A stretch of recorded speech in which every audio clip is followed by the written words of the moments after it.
खूप वर्षांपूर्वी एका सुंदर आणि शांत गावात रामू नावाचा एक प्रामाणिक लाकूड तोड्या राहत होता.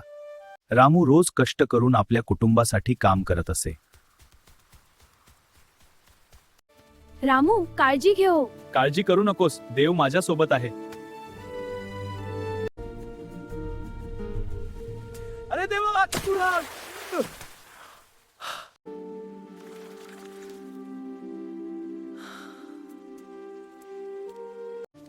देवा, आता माझ्या कुटुंबाचं काय होईल? रामू, तू प्रामाणिक आहेस का? हो देवी, मी कधीही खोटं बोलत नाही. ही तुझी आहे का? नाही देवी, माझी लोखंडाची होती. ही पण माझी नाही.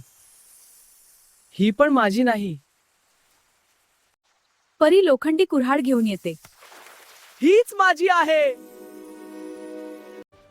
तुझ्या प्रामाणिकपणासाठी मी तुला 3ही कुऱ्हाडी देते. मुलांनो, प्रामाणिकपणा हेच खरं धन आहे.